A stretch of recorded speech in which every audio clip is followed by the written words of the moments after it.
Hi guys, it's us again. Figured since we got off on a couple of tangents of Robert E. Lee yesterday, we would go ahead and talk about Robert E. Lee today. How's that sound to you? Okay, sounds fine.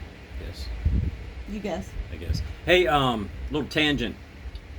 Forget the background noise. We have a fan going out here because, well, it's Georgia and it's like 102 million degrees outside today. No, honestly, I think it's about 106 with, 40 or 50% humidity. We do have a storm coming in. So, yeah. Hey, the most normal thing of 2020. Woo! Yeah, you're not gonna watch these videos without tangents. Although the next one might be interesting because we might be filming during a hurricane on our porch. So, yeah. Anyway, Okay. Robert E. Lee. well, couple things. Dude, neither one of us are Robert E. Lee experts. She knows more about it than I do. Which makes, she does. Actually, it makes no sense to him because I'm not a history buff. I'm not a conspiracy theorist. I'm not anything that he normally is. Yeah. So, if we get a couple of things wrong, dude, let us know. But, I think we know enough to, spout some opinions about it. So, Robert E. Lee. What about him? Okay, so we actually were having a conversation about him a couple weeks ago, which is where I surprised him with my knowledge of Robert E. Lee in the first place. And we were talking about statues. And he told me that Robert E. Lee did not actually want a statue of himself. Yeah. And I actually knew that. And it's actually because while he was a wonderful general, the thing that he actually wanted to be remembered for, like the thing that he's most proud of was being a teacher. He taught at West Point, where he went to school, and he was then a professor after the Civil War.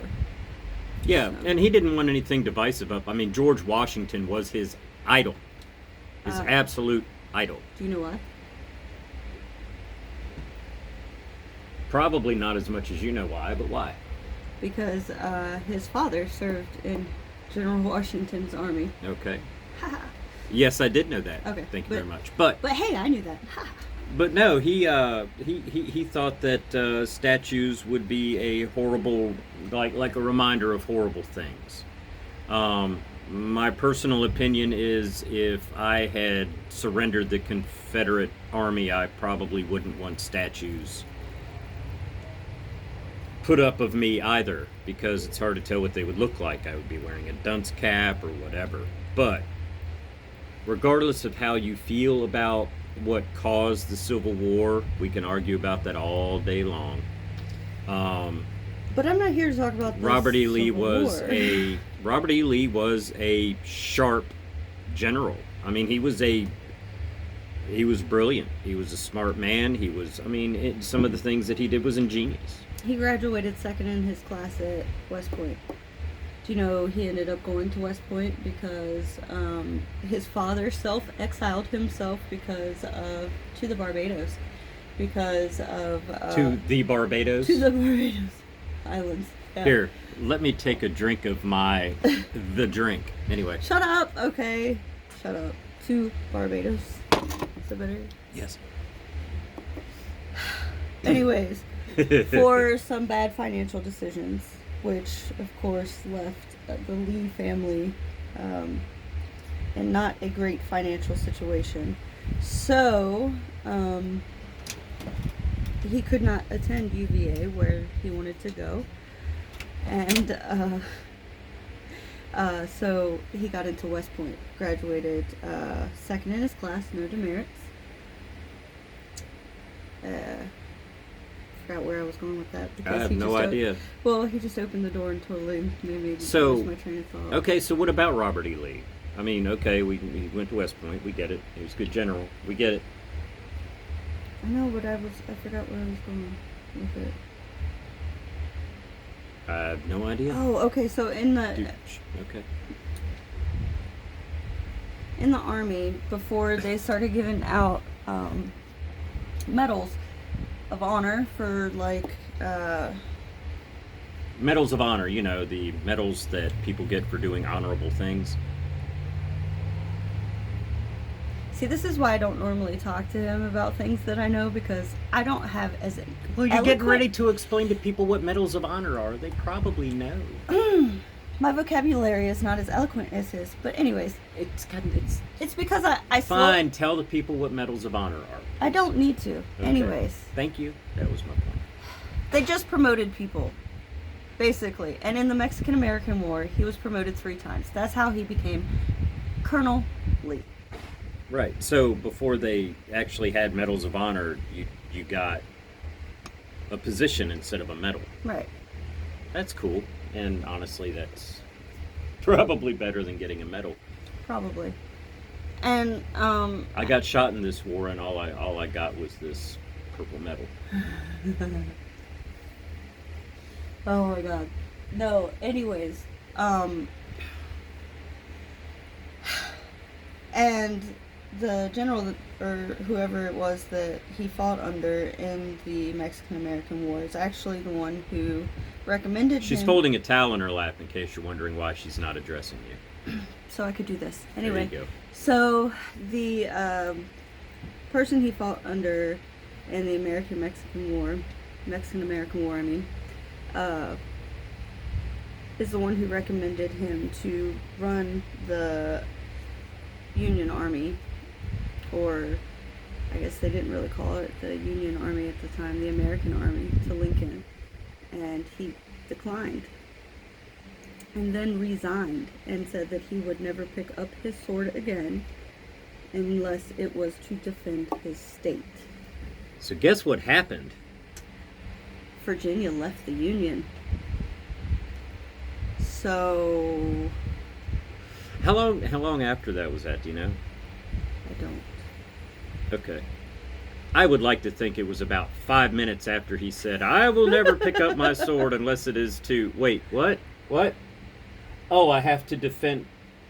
okay. Fuck. Hand me my damn sword. Okay. Okay. Yeah.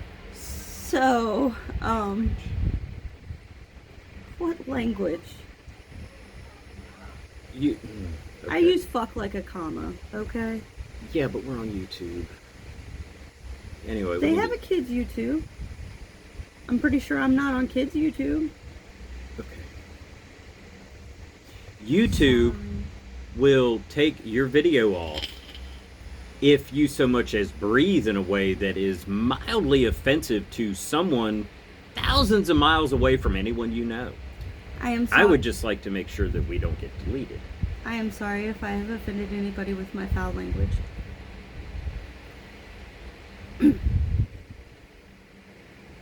Anyway, you were saying. Anyway, I'm saying this dude was pretty awesome. Graduated second in his class. Got promoted 3 times in one war. He was an engineer for the U.S. Army until he then went on to do other things. And now, the funny thing about... Before... Oh, I'm sorry. No, I was yawning. Before the Civil War. Then refused to fight in the Civil War. Said he would only fight for his state. And then the state separated from the Union. And then, hey, guess what? More or less got forced to fight for the Confederacy. So, go ahead. Well, you know, the funny thing about all this removing the statues and all this stuff is that people don't realize Robert E. Lee was not down with slavery. He wasn't. He didn't believe it was a man's right to own another man. He believed in equal rights for everybody. Well, they get it confused because of the farm that he owned in Arlington, or well, like his wife's farm. Yeah. They owned slaves. Yeah, they did. They owned slaves. His wife didn't necessarily. His wife's family didn't necessarily agree with him, but. And, yeah, people point out he was a slave owner. That's true. He inherited those slaves. He never bought, sold, or traded slaves. And he actually filled out the paperwork to have them freed. And he wanted them freed in 5 years. And a lot of people say, well, if he really believed, if he was really against slavery, then he would have freed them immediately. But he was hoping that the Civil War would bring about the freeing of the slaves. And in his mind, he thought, well, if I free them in 5 years, at least they'll be here where they're safe, okay? At least they'll be under my watch, and I can keep them safe until there comes a time where I can free them and they will actually be free men, because he realized if he freed them right away, they would just be sold up the river. Okay? So that's the reason he did hold on to them for a specific amount of time instead of freeing them immediately. A lot of people don't get that. They think that he held on to them because he wanted slaves, and that's just not true.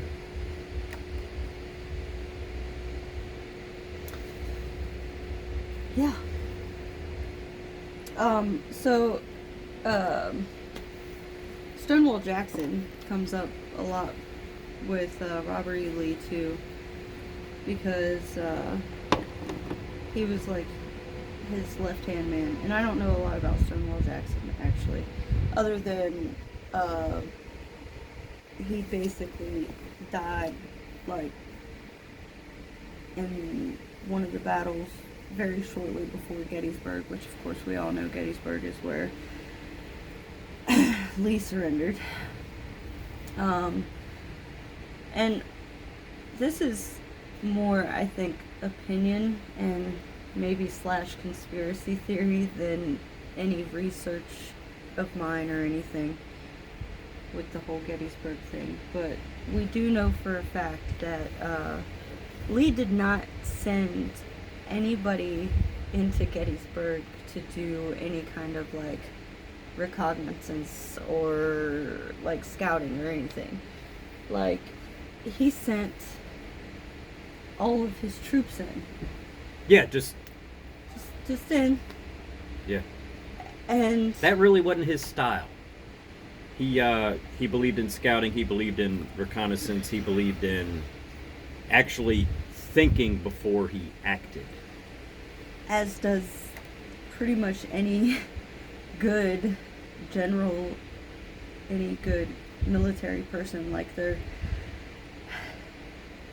And honestly, that was part of his success, was that a lot of the Union generals were replaced time and time again because they were like, well, we have superior numbers and we have superior weapons, so we're just going to send everybody in and screw things up and we'll win the day. And they didn't, because they faced generals like Stonewall Jackson and Robert E. Lee who actually thought about things. And I mean, if you go and you look at Lee's plan for Gettysburg, you can see where his West Point engineering came in, and like you can see like his education and stuff. Like, you can see the plan, but he didn't follow through on the plan, and that always confused me, which kind of led me to believe that... See, he fought Gettysburg like a Union general would have. Right, like, I don't know, it just makes me believe he was just done, and he was like, this is stupid, let's just end it, but I can't look like I'm giving up. What she's trying to say is she believes that Robert E. Lee took a dive. Yeah. And people have been arguing about it. People much smarter and much more well-informed than we have been arguing about it. But honestly, if you apply common sense, then it does look that way. Because Robert E. Lee was not against the Union being divided. Or he was not for the Union being divided. He was not for a, he was for a United States.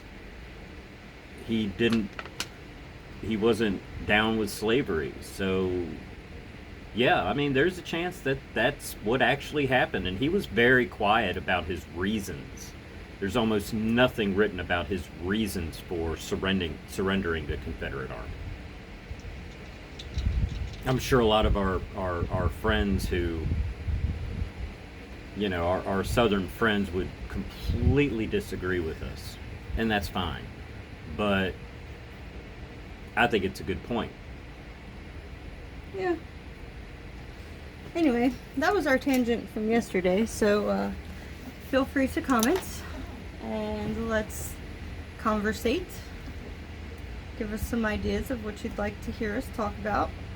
It doesn't all have to be politics and history and all that good stuff.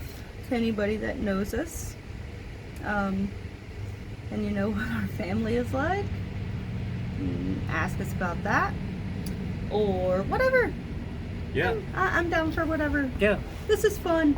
I mean, we used to have neighbors that would come up and sit on our porch and talk to us about crazy stuff all the time. I'm into conspiracy theory type stuff.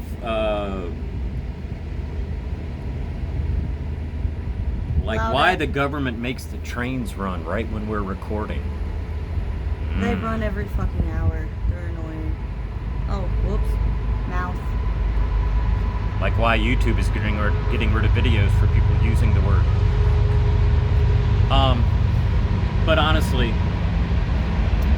conspiracy theories, dude, you want to talk about UFOs, you want to talk about cryptids, you want to talk about, I don't know, how stupid or smart Biden or Trump might be. You want to talk about raising a family and all the crazy things that you never realized you would have to say in your life. Like, I don't know, what's an example of something? I used one today. I used one this morning. Trinity, if it's wrapped around your finger, it's in your possession. No, I didn't have it. I was just touching it. But it was wrapped around your finger.